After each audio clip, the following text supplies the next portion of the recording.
This is All Ships Follow Me by Mieke Eerkens. Chapter 2. Infamy and Invasion. Serangan, Indonesia, 2014. Hot magma from the Earth's core forces Mount Laoyu perpetually higher into the Javan skyline. Choku winds his white van up the slope of its base. Lime green rice terraces flanking the road. As we move from sea level into the sky, the thick heat dissipates into expansive cooler air. We've been sweating for days in the city's humidity, and I understand why my father's family vacationed here in his youth. It's a welcome respite. Joko has promised to take us to an old colonial hotel overlooking the lake, the same hotel my father's family took their meals when he was a child. We've all been looking forward to this stop as a highlight of this trip. My father recalls childhood days of swimming, rowing on the lake, and family walks. "Black Panther's here," said Joko, waving his hand toward the dense foliage. "Really?" I asked, scanning the tops of the trees for yellow eyes, but a Google search reveals the critically endangered status of the animal, a relic of an era long past. As is their historical nature, humans had hunted them and taken their habitat for themselves. It's not likely that many people will see a wild black tiger on Java before these animals are declared extinct. Still, my eyes flit from branch to branch as we pass the forest. I continue to look for something I know isn't there. The hotel, much hyped by Joko on the drive as a colonial beauty, is utterly depressing to me. It immediately becomes clear that it hasn't been maintained at all. Joko pulls up and greets the owners warmly. They smile and clap their hands to one another's shoulders, offer one another cigarettes. Joko leaves us in the lobby and vanishes into the night to visit friends in the village. He will re-emerge in the morning as he usually does. The Grand Salon, once the Grand Salon, once the center of colonial social life in this area, is vast and empty, with cracked and torn mismatched couches, folding card tables, with plastic patio chairs in the dining room. I imagine it is as once must have been, upscale and filled with people eating a teak table. A chandelier overhead, perhaps a piano in the corner. Then almost immediately I feel ashamed of my romanticization of the colonial era. The owners of the hotel don't have the money to replicate this opulence. I'm being a snob, but then my sense of aesthetics is again triggered in a lament that the good bones of the building was being neglected. I flop onto a couch in the cavernous lobby, irritated with battling internal voices, all of which feel patronizing and ugly. No matter what side they argue, ugh, I'm a colonist. The only other guests in the hotel appear to be a French couple, holding their cell phones in the air on the couch opposite, who immediately tell me that there's no hot water and the Wi-Fi doesn't work. "Forget it, no single signal in this place," says the man, standing and walking to different positions of the room with his phone outstretched before him. I get the key and walk to my room. A gray industrial rug repaired with duct tape at its frayed edges covers the cracked tile floor. There is no shower curtain in my bathroom. The mirror has a crack down the middle. Stop judging. Good bones. I step out onto the veranda which looks down on the lake. That's nice. I imagine that in the summer, families sat on these verandas drinking coffee and reading the paper. My parents emerged from their adjacent room and we decide to walk down to the lake, since that's what we are here for. When he sees the lake, my father's face reveals the disappointment that gnaws at my conscience. My father misses the country of his youth. This is not a condition unique to him, certainly, but I have brought him here on a journey of nostalgia. Now his memories are being overtaken as he sees firsthand that the Indonesia he once called home, that he still thinks of as a fixed part of the identity, no longer exists. This is true for anyone who returns to a place they call home decades later, but there are many more layers to my father's experience, layers that include being raised in a colonial system and ultimately ejected by force from the only home he knew, from a country of people who considered him and his family intruders. Colonial Indonesia doesn't exist anymore, and there is no going back for people like my father, as his Aunt Jo, interned in a camp near Jakarta during the war, wrote bluntly in a letter to her sister during the Indonesian War of Independence before their repatriation to the Netherlands. Pep wrote that you're delusioned. I keep thinking about that. Had you expected gratitude from the Indonesians? And on a complicated, easy life like we had in the past here, we won't have again. But that's not what you meant, is it? That you had expected that, no longer expect it. I think the war for independence shocked many of the Dutch in Indonesia. The loss was not only of their home, but also of their illusion of harmony along the lakefront, where once there was only sand and grass.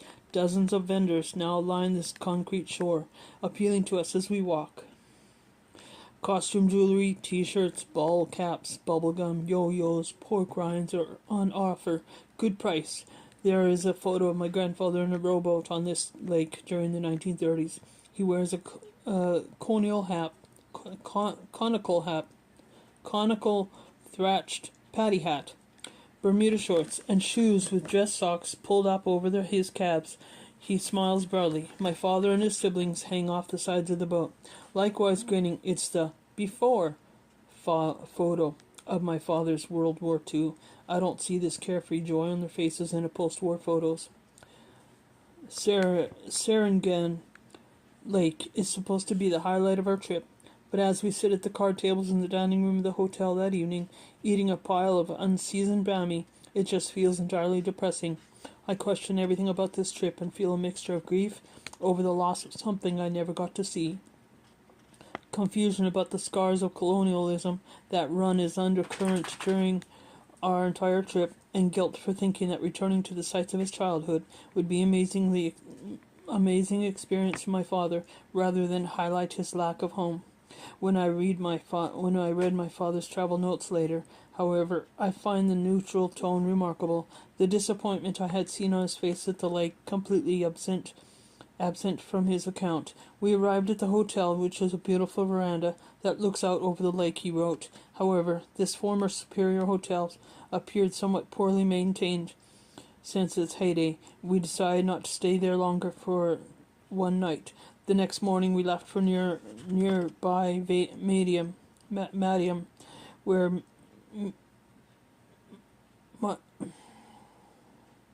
Mieke reserved 2 nights at the modern Colton Hotel. I'm consistently awed by my father's persistence in looking forward and not dwelling on circumstances. While I've inherited several of my father's characteristics, this forward-thinking egotism is a trait I haven't mastered. I marinate in pain and try to understand it better. My father gets on with living in the present, and perhaps this is something one learns directly only through life and death survival, though actually having weathered a traumatic experience firsthand and putting it behind you. Marianne, Dutch East Indies, 1938 to 1941. In 1938, Sheffy is 7 years old. His father walks in the hospital on the Van Ingenlooflin, a broad road where the family's house stands at number 49, surrounded by a shaded garden with tropical flowers and mango trees. Papa runs the hospital with Dr. Spadamin, the Indonesian doctor with the tall walled villa at the end of the road. Sheffy plays with Dr. Shahid Amin's boys, Dermawan and Suwarno. He loves to stand in the aviary in their garden, watching colorful birds flit from branch to branch, while the parrots squawk and crack nuts with their black curved beaks. Sheffy gets along well with Suwarno, but less well with Dermawin. But after playing in the garden until they are sticky with grime, the boys are told by Mrs. Saidiman to wash up for supper, and they pour cold water from the basin over their hands with the pitcher in the Mandy Comer, the tiled washroom. They scrub underneath their armpits with washcloths. Dermawin enters the Mandy room with a grin and his hands behind his back. Sheffy, he calls. Sheffy turns as if he does so. A brown missile is propelled at his bare chest. It bounces off him and falls to the floor. A turd. Dermawin laughs hysterically and runs from the Mandy. Repulsed, Sheffy scrubs at his chest with soap and water and holds back his tears. You're in trouble with father. Sir Werno yells at Dermawin. Sheffy towels off and sniffs. I'm going home, he said, swallows hard. So go home, tuk-tuk. Dermawin yells, tuk-tuk, white boy. Sheffy is excited to start real school again in Mandian. Time to learn big boy things. In the fall he enters 2nd grade, where he will get to practice writing and learn the way the numbers stack up and order the world around him, a thing he will love religiously for the rest of his life. And I.M. lays 1 egg per day. How many eggs does it lay in a week if there are 7 days in 1 week? There are 20 mangoes on a mango tree. If you pick 2 mangoes every day, how many days until the tree is no mangoes? This math is a beautiful thing underlying something. The school is only a couple blocks from his house, and he is allowed to ride his bicycle there. While every proper Dutch child, he has mastered the art of cycling by the age of 5, and now he pedals his little legs, still rounded the baby fat, to and from First Government House, where most of the Dutch and mixed-race Indo children go to school. Indonesian children who speak Dutch also attend the First Government School, as the lessons are taught in Dutch. Next door in the 2nd Government School, where the same lessons are taught to Indonesian kids in Malay, otherwise known as Bahasa Indonesia. In his true forward-thinking character, Sheffy thinks it is about time to find himself a girlfriend.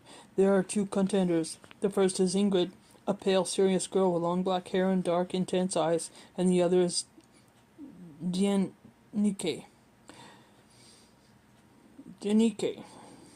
the blonde, wholesome daughter of the local pastor. Ingrid quickly knocks Denike out of the running when she tells Sheffy there is actually a Russian princess whose parents fled to Indonesia via China to escape the Bolsheviks during the revolution. This may or may not be true, but either way, she's more interesting in the Denike to Sheffy. When he gets older, Sheffy sometimes bikes across town with Piet Gregor, his classmate, to Piet's home near the sugar plantation. Piet's father works for the sugar plantation, so they get to live in one of the small wooden bungalows across the street from the giant processing factory where the sugar cane is transferred into crystal, so to be stirred into the tea and coffee that originally brought the Dutch to Indonesia 400 years earlier via the United East India Company. Sheffy and Piet and the other boys whose parents work for the sugar plantation play hide and seek in the tall sugar cane. They break off stalks and chew the sweet ends into a pulp as they crouch down amid the kikada hum, waiting to be found. Madian, Indonesia, 2014. Joka pulls out over in front of the sugarcane fields at the end of Madian, still there after all these years, growing with the seasons as they've grown since the 17th century, impervious to the boys becoming men, to war, to the papers that indicate who owns or no longer owns them. My father and I walked to the edge of the woods. When the sugar cane got higher than it is now, it towered over our heads, and nobody could see us. You could get lost inside a sugar cane field, he says. I think it is the impulse of all young boys around the world, seeking out the spaces beyond reach, building their forts, the places they can hide from the eyes of others. Madian is a playground to my father in the 1930s. The spaces are open and there are trees to climb. My father and I walked toward the former sugar refinery. It is now abandoned, but the old mill is still in the open clearing of the factory. I take a picture of the massive machine, seeming to appear from nowhere. Two men in uniforms materialize. They wag their fingers, speak sharply to me in Bahasa. I Bahasa. I lower my camera. Joko, who has been leaning against his fan and smoking, wanders over the frown on his face and begins to speak with them, becoming increasingly loud. They yell at one another using words I cannot understand. My parents and I hurry to the van and get in. Eventually, Joko storms back to the car, calling things back to the men over his shoulder. We drive on. Joko stares straight ahead without speaking as I take photos of the small cottages where the sugar mill workers lived. I don't dare get out of the car again, so I take photos through the open window. What did you say to those men back there? I finally asked Joko, a little afraid of the response. I told them they are stupid, he said angrily, and you are trying to see this part of your father's home. You just want to take a picture. So stupid, these men. He waves his hand in their direction, shaking his head with irritation, but I know there is more. I've been afraid of encountering anti-Dutch attitudes, and everywhere we go, I feel the anxiety of representing the face of hundreds of years of colonial ancestors to an entire population of Indonesians. I don't know how to negotiate this history that was never my choice, never my father's choice as someone born into it. While I understand the anger and resentment, I am grateful for the generous attitudes of Indonesians like Joko, who seem to make up the vast majority of the people we meet. To be shut out of one's nostalgia so deliberately seems terribly sad, though my father says nothing about it. I wonder how much my sensitivity to this inherent tension is generational, though I am not even sure if my father understands the roots of these little conflicts we encounter, if he can inhabit a space where he understands why a tuk-tuk is sometimes resented, or can feel himself to be an interloper. I am not even sure I want him to, given how he loved this place and how much he already lost. He doesn't have the required emotional distance to take on the recalibration of his own history, the idea that perhaps the people he thought were his friends and neighbors didn't love his being there the way he loved being there as a little boy. Maybe that's my job as the next generation. Joko pulls to the side of the road where my father says, Piet lived in one of these two houses. Through the open window I quickly snap photos of both cottages, the paint flaking off their sides, photos that would be sent to my father's childhood friend who has never returned to Indonesia himself. While Joko navigates us through the streets of Madiun, my father kicks back into his childhood momentarily as we near his old house, and he suddenly recalls the route to school on his bicycle. Despite the vast changes to the neighborhood and its concrete makeover, he remembers each turn perfectly, instructing Joko, and leaning forward to peer through the windshield excitedly. Right here, yes, left at the next cross street, down this little road. Memory, even when it was slipped into the darkest corners of the mind, imprints and emerges, unfolding like a map. Each street is seemingly connected by the senses. We pull up in front of a low, pale green building. Yes, this is it, the first government school. It's the same as it was. We climb out of the van and walk along the fence in front of the school. Children in uniforms are in the yard. They spot us and wave. Hello, hello, they call. All smiles. A man sitting on the motorbike in the front scowls at us pointedly. The younger generation inside the school is surprised and excited to see our faces in their city, one rarely visited by Western tourists. They clamor at the fence, calling to us in the words they learned from English class. They beckoned on in us, and we walked to the entrance, where school staff members emerge from the front office with bottles of water for us. They smile and chatter in Bahasa Indonesian, while my father, whose Bahasa returns more and more each day, responds with broken sentences. The English teacher is summoned. The whole school is now gathered outside the office, curious students giggling and waving at our odd group. We awkwardly wave back, sipping our water. The principal arrives with the English teacher. It turns out the English teacher doesn't speak English very well, but we managed to convey that my father went to school here as a young boy, and she translates this to the principal. He shakes my father's hand vigorously and beckons to follow him to his office. There my father is used to sign a guest book, and as if by magic the entire faculty had appeared with cameras. The principal poses in photo after photo, waving away faculty members who want to get in the picture. Only when he is finished do the other faculty members get photos with us. The English teacher brings forward her star pupils, who converse in their best English with us one by one. I mortify the attention and make lame jokes to cover my discomfort. My father accepts it graciously, opposing with each person. He is taken to his former classroom. He folds his 83-year-old body into the little wooden desk there, grinning at me as the children crowd around him. Madiun, Dutch East Indies, 1940. The news from the motherland is not good. At the Sauce, Sheffy's parents huddle with other adults over a card table, drinking Genever. They pause their games of bridge to lean across the table and speak in low tones about the blitzkriegs over Rotterdam, offering their opinions on the Nazi occupation. Surely the Germans would be pushed back by the Allied soldiers from Great Britain and Canada. Surely this is kind of humanity can't stand. From the news arrives first as rumor and then officially. After only 5 days of fighting, the German army surrenders to the Nazis. The Queen has vanished, I heard. No, the royal family has fled. Yes, the royal family has fled to London in fear of their lives. Confirmed. Heard it on the wire. I raise. Can I get another Jennifer over here and some peanuts for the table? Questions swirl for weeks. Was the royal family right to flee? Did they abandon their citizens? Was it the only way to save their lives? Rotterdam is in flames. The charred bodies of 900 people bombed in their homes, pulled from the piles of bricks, are all that is left of the inner city. Those people didn't get a chance to flee. Those who have family in Rotterdam worry constantly. Are there loved ones in the rubble? Late at night, the Dutch in the colonies turn the knobs on the radios and hang on the scratchy words of the radio announcers. News comes by boat from loved ones back in the Netherlands, so slowly that their lives may be entirely different lives before the words even reach the Indies. Houses may have fallen in the interim as the letters crossed the sea. Doors kicked in, people pulled from their beds in the night. In the thick mid-afternoon drone of the tropics with his motionless geckos pressed against the walls to keep their bodies cool. The pregnant hours of silence eat at one's nerves. On December 7th, 1941, more shocking news comes.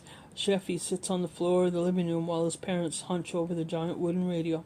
The reporter announces that the Japanese have bombed Pearl Harbor in Hawaii. The United States has not been involved in the war to that point, though it has been cut off its oil, steel, and iron supply to the Japan in an attempt to thwart Japan's intentions to invade countries in the Pacific.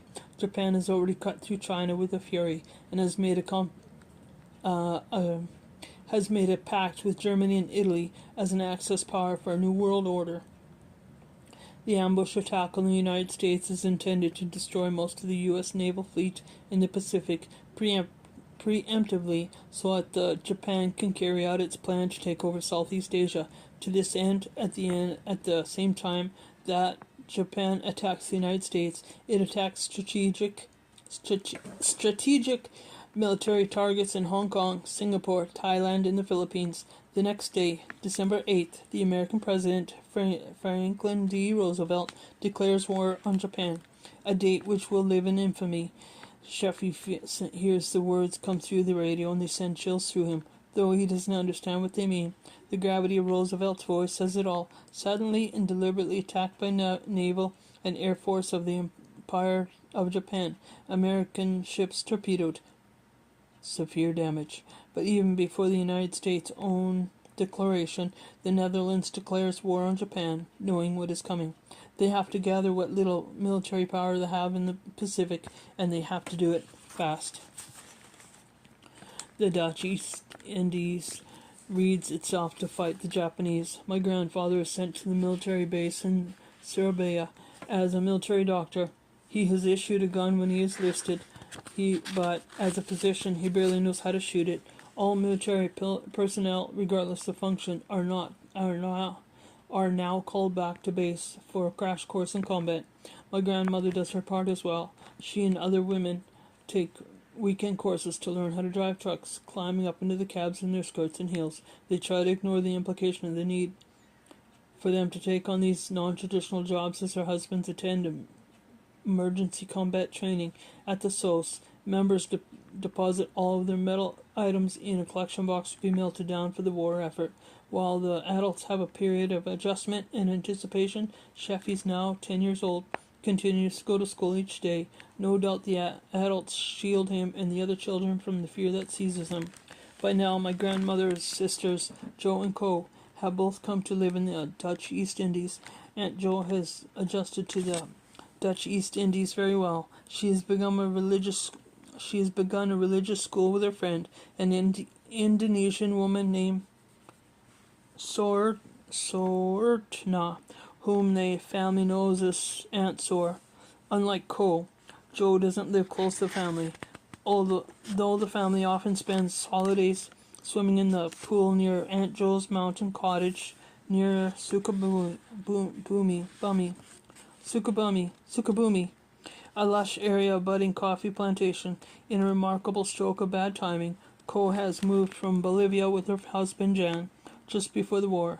Jan is immediately drafted and sent to the front lines on Java.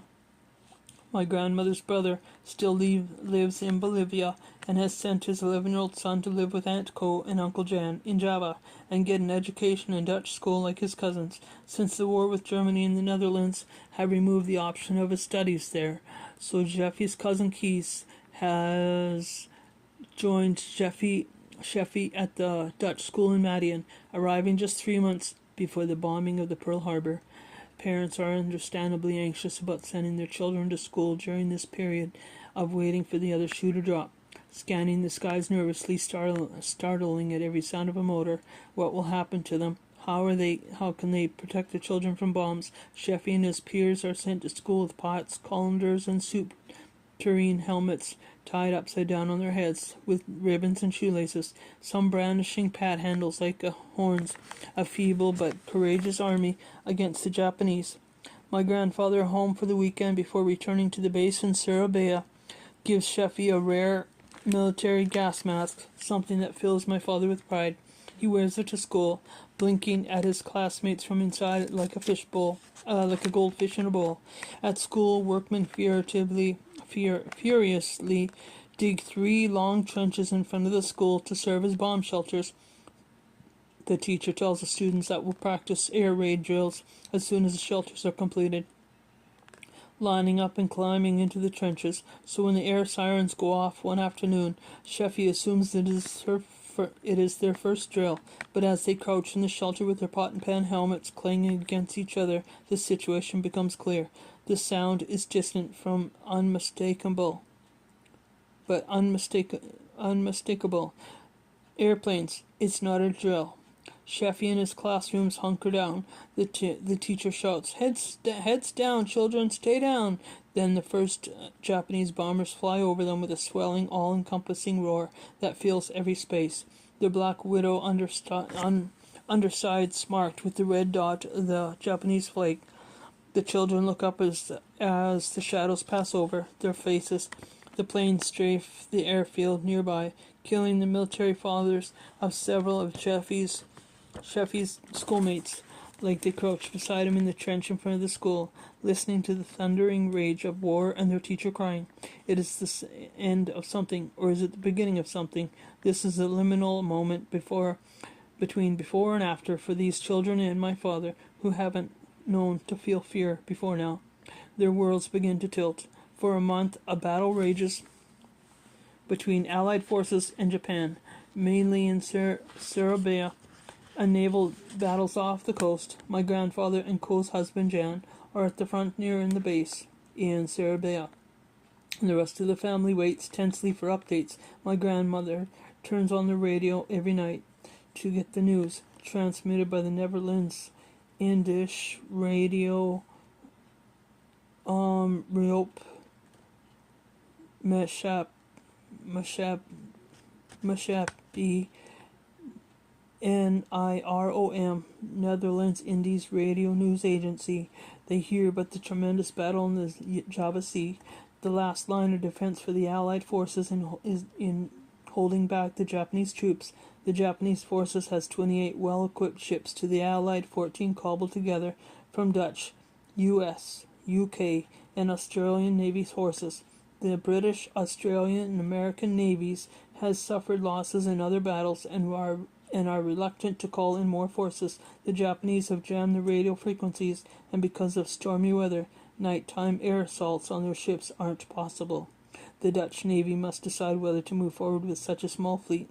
They know the Japanese are unbeatable, but do nothing means an unassured invasion of Java. Thousands of Dutch and Indonesian citizens wait on the main line, bellies knotted with fear, hoping for a miracle as news of the battle reaches them. During my research, I come across an interview with Theo Dorman, one of the Dutch naval commander, Karel Dorman, whose name is still on street signs and memorial plaques in the Netherlands. Theo Dorman recalls his father putting him and his mother on an evacuation plane headed for Australia right before the historic battle. Did your father know how bad it was? Did he know he would die? The interview asks. Yes, I think he knew he was never going to see us again, said the son. The crackling last words of Naval Commander Karel Dorman are announced through the radio on February 27th, 1942, as my father, whose youthful faith in heroes is strong, listens. Dorman's words to his men, transmitted as the ship heads out to meet the Japanese fleet, have gone down in Dutch history as some of the most noted because they represent persistence and unwavering bravery even in unwinnable circumstances. All ships follow me. They are brave and unstupidly perseverant words spoken in the face of terrible odds, words that are repeated in the houses of thousands, including the home of a little boy who desperately wants his home to stay safe and needs a hero. When my father tells me this story back in the States, to my shock, he begins to weep, breaking down at Dorman's famous words, "All ships follow me." I can count the times I have seen my father cry on one hand. He does not cry while standing in the former concentration camp. He does not cry while describing his friends dying or being beaten by the Japanese soldiers, but my father cannot speak Karel Dorman's final words without his voice cracking, even after several tellings. It happens again at Thanksgiving dinner as he tells a story to my sister's husband. He can't get that sentence out and clears his throat repeatedly, drinking water and shaking his head. The famous line which represents absolute commitment and stubborn determination to many, and makes my usual stoic father emotional because he has internalized it as part of his character, perhaps as a result of the moment of hope that Dorman provided to a terrified child and nation. I finally asked my dad, who is comfortable talking about his feelings, who isn't comfortable talking about his feelings, why this Karel Dorman story and those last words, "All ships follow me," make him so emotional. Dorman was willing to keep fighting for what he believed was right, he says. He sacrificed his life to defend us, same as the soldiers who tried to liberate us and lost their lives in the process. I believe in fighting for what is right, even if the odds are against you, even if you can't imagine how you'll overcome the obstacles. You fight until the death. Do you think Dorman affected your own character, I asked? Did you try to be like that yourself in life? Well, yes, I tried. If I believe in something, I believe you keep going. You never give up. On a symbolic level, Dorman is who my father forced himself to be for the rest of his life. The spirit animal that brought a little boy through the war to adulthood. My father never admits defeat. He can't admit when things are broken or impossible, ramming square pegs into round holes with remarkable determination. It can be maddening, but when I hear about Dorman, I also understand when my father feels like he has to be that man. I read the rest of the story about his hero. After 7 hours of battle, the Allies lost 6 of their ships. Admiral Karel Dorman's ship was attacked by a Japanese torpedo and heavily damaged, with many casualties. Heavy fire from Japanese Zeros prevented any possibility for rescue. Despite being initially uninjured in the attack, Dorman stayed on board with his uninjured and dying men for the full hour and a half that took for the vessel to sink, choosing to die beside the other 2,300 men who lost their lives in the battle. A few days later, Japanese troops stormed the beaches on the island of Java. Java, Dutch East Indies, March 1942. Like ants descending on a dying bird, the soldiers stream out of boats and planes into cities and villages of Java between February 28th and March 1st, 1942. Occupation, invasion. They ride on bicycles, peddling information, row after row. Rifles and bayonets angled across their backs, some with guns strapped to the handles of their bicycles like mini turrets. Behind the bicycles are tanks and jeeps and trucks, flowing over the landscape in every direction. The fighting is furious and bloody, but short-lived. The KNIL, Koninklijk Netherlands Indisch Leger, the Royal Dutch Indies Army, is vastly outnumbered and lacks the weaponry of the Japanese. Back in Madian, Aunt Co paces the floor, knowing that her husband Jan, who has no military experience out of his few days of training, has been sent to the front to fight. The following day, a message arrives. We regret to inform you, Jan was mowed down in gunfire on the front lines almost immediately as the Japanese came ashore. Ko is inconsolable. Cousin Keys and Sheffy and his younger siblings watch with wide eyes. She sobs with wild animal sounds into my grandmother's neck. The immensity of it is almost too much for the children to take in. Back at the military airfield in Surabaya, the Dutch Indies Army takes heavy fire. My grandfather, as a doctor, is charged with establishing medical relief in the hangar, which has been set up as a makeshift hospital. He hears the fighting from the hangar where he receives dead and wounded bodies, organizing triage. He and another doctor watch. A Dutch plane comes in for a landing, and Japanese Zeros chase it. The plane on fire and skidding down the runway, billows smoke as the Japanese fighters pull up and turn to come back for another strafing run. The top of the Dutch plane pops open, and a bleeding airman emerges into the smoke. He climbs clumsily out of the cockpit, falling to the runway below. The Japanese fighters are now heading back low. The Dutch pilot tries to get to his feet, but he is injured, and he falls back down. Like a target, he lies there, grasping at the air of his hands. The Zeros are getting close. My grandfather and the other doctor look at each other. Then they run. Dragging the pilot by the arms, they pull him into the hangar as the bullets hit the tarmac around them, and the Japanese fighters turn like a Dutch third run. The Dutch plane now completely engulfed in flames. After the war, my grandfather will receive the Bronze Cross for this act. The Dutch East Indies surrenders 10 days later. On March 9th, those left standing hurry home to their families as quickly as they can before the handover of power to the Japanese forces takes place. Over everyone's head hangs the question, how will the Japanese govern them? In Surabaya, my grandfather arrives at the train station, desperate to return to his family. The Japanese have ordered the trains to be halted so they can use them for their troops, and this is the last passenger train to Mandian before the transfer of power. The trip to Mandian takes hours. My grandfather insists he be allowed on board, persisting until they open the doors to him. He arrives in Mandian exhausted but relieved to be able to take his family in his arms. Uncle Jan doesn't have that option anymore, something they all are aware of, as Aunt Co sobs into my grandfather's embrace. In a matter of a few days, like many of their colonial neighbors, the family goes from a life of very little worry, from a nanny and a chef making sure that they're clothed and fed each day, to being invaded by hostile forces. Sheffy, 10 years old, watches from behind glass as the Japanese soldiers move into Madian on their bicycles. He has been ordered to stay inside by his parents and is playing in the living room when he sees the soldiers begin to pass the house, their stern faces unmoving as their legs pump beneath them. He calls out, "Mama! Mama! Japanese are here, on bicycles. They have guns." His mother rushes into the room. The windows rattle as a tank follows the soldiers. A Japanese gunner's head prairie dogged out of the top. In the in the center of Madian, there are sounds of gunfire. Sheffy sneaks out onto the road in front of the house, and in the Slocan, the gutter running down the side of the road for the monsoon rains. He suddenly sees a number of cans bobbing along. He fishes them out. Soup, beans, condensed milk.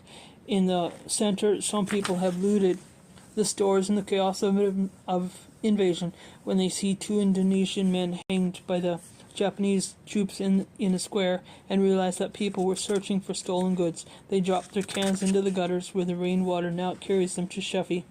The Japanese army has quickly established order and control. There will be no more resistance. Meanwhile, Sheffy's father rushes to his bedroom, opens his closet, pulls out a military uniform from a hanger. The boy loves seeing his father put on the uniform. With its shiny brass buttons and starched shoulders, he feels proud. His father opens a box on the bureau with a key and takes out his pistol. Sheffy watches wide-eyed. He's never seen his father with a gun before. His father puts the gun on the uniform and rolls it up in a ball. "Papa, what are you doing?" Sheffy asks. His father stops and sits on the edge of the bed. "Listen carefully. If the Japanese ask, I'm not military, okay?" The boy nods, his breath stuck in his chest. He follows his father out in the garden. His father walks quickly to the well. He dumps the whole bundle into the hole. There is a pause, then a loud splash that echoes up from the pit. His father turns and goes back to the house. Sheffy grips the edge of the well and stares back down into the black. He cannot see anything. His father's uniform and gun had disappeared into the underworld. It doesn't help. The Japanese take over government offices and have access to military records. A few weeks later, a truck rumbles up the driveway and several Japanese soldiers emerge from it.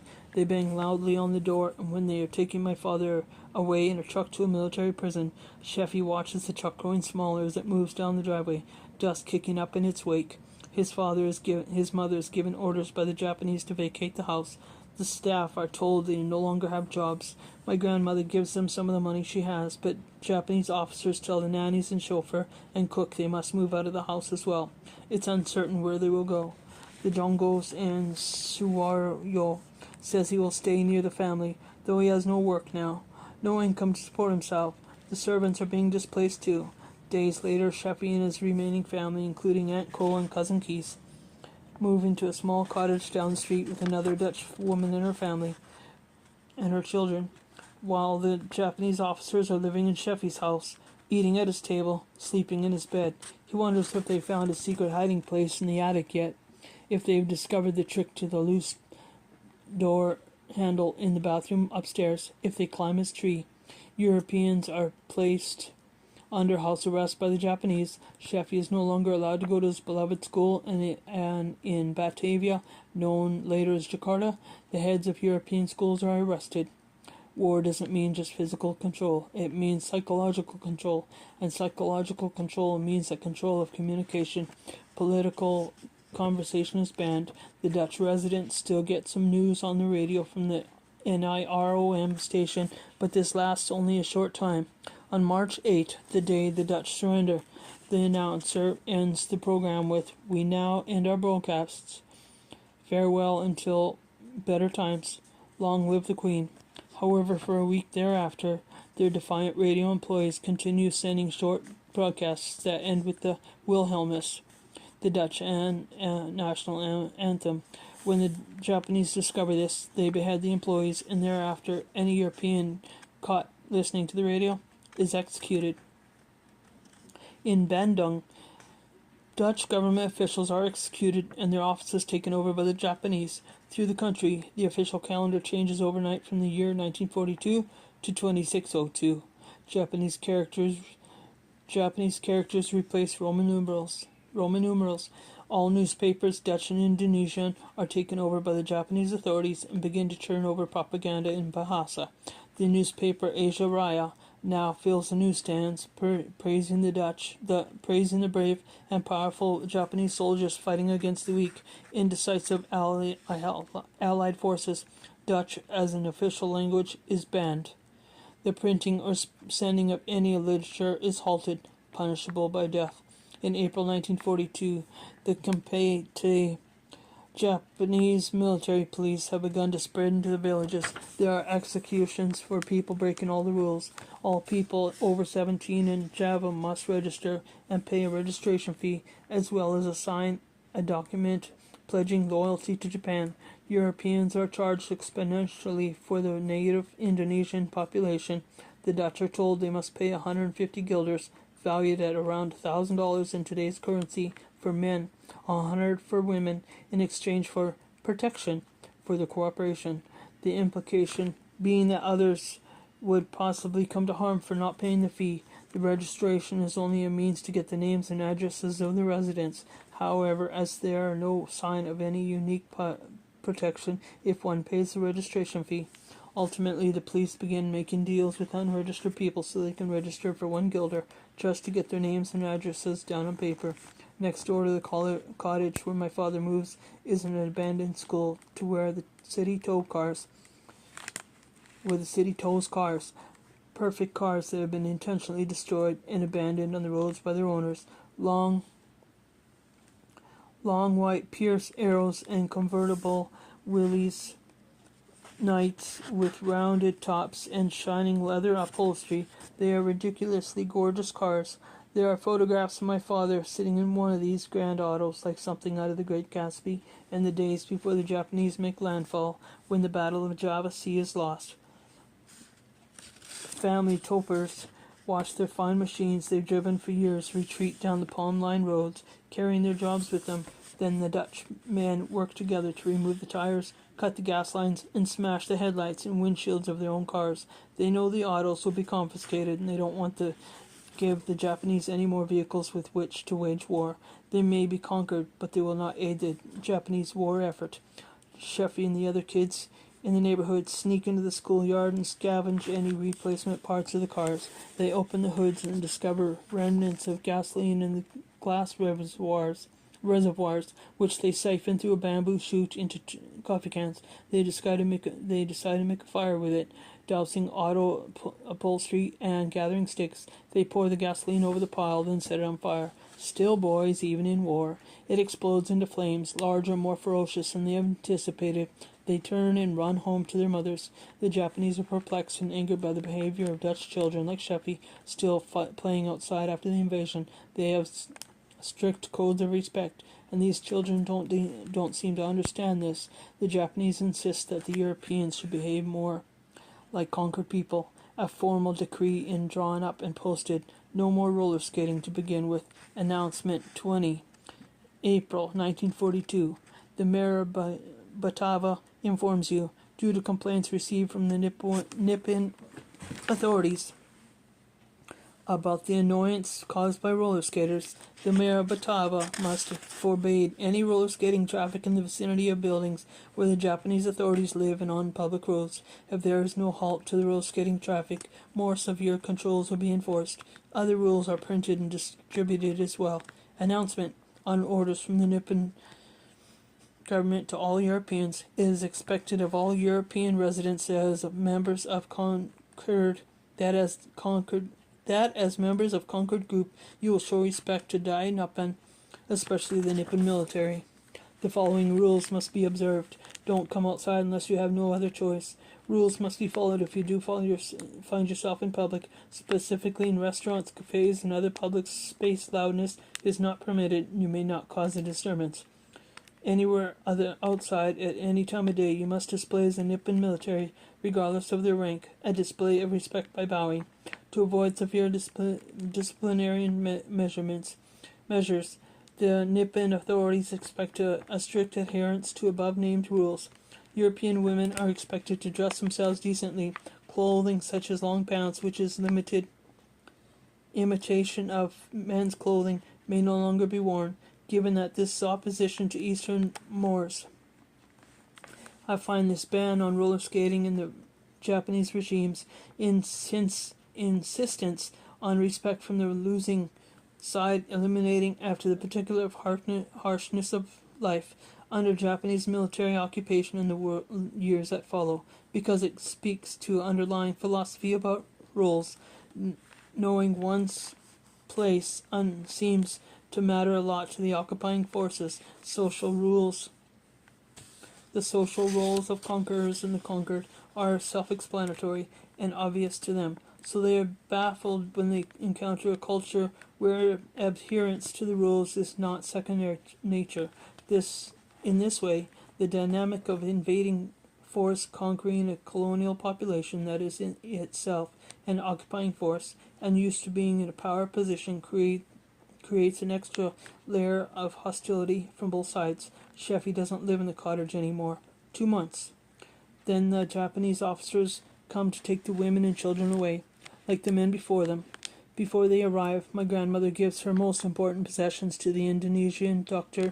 Sadamin for safekeeping. of foresight that means our family has photographs and films of the family's life before the war, unlike so many other families who leave everything behind with the naive belief that they'll be returning to untouched homes after this bit of trouble blows over. My grandmother does keep a few special items, special family photos, and her jewelry, sewing it inside her clothing. She brings cans of sugar and coffee too, but most of the family's belongings must be left behind.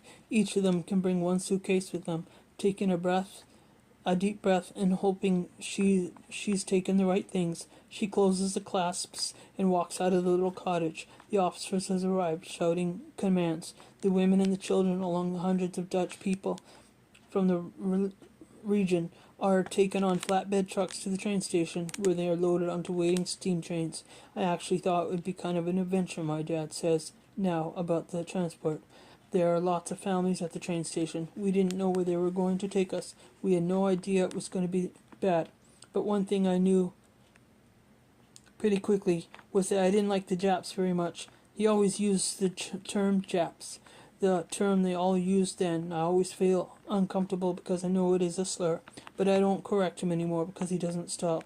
I've read how the Japanese officers would beat the prisoners if they heard them refer to the officers as the Japs in the camp. Yet people still did it, and risk a beating, a small demonstration of defiance and disrespect toward captors who insisted on respect. I know this is stuck in my father's psyche. This term he uses solely for the Japanese forces that captured him, rather than a catch-all term for Japanese people.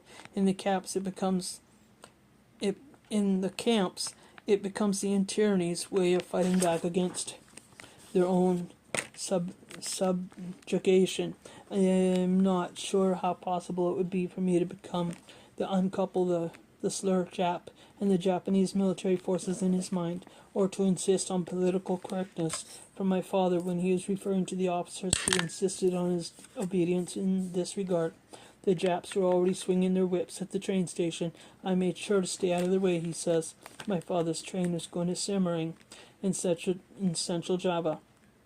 They travel all day, watching the lush green rice paddies and banana trees float past, disappearing behind them. When they arrive in Semmering, they are loaded into trucks that take them to a station to the gates of their new home, which is surrounded by fencing, and in some places, loops of barbed wire. The gates open and the trucks pass under the arches. Across the top is written Lambersari, Camp Lambersari. Outside the camp, guards patrol the perimeter. The gates shut behind the new camp residents, and 2 Japanese officers stand in front of them. The detainees are now officially prisoners of war. End of 2.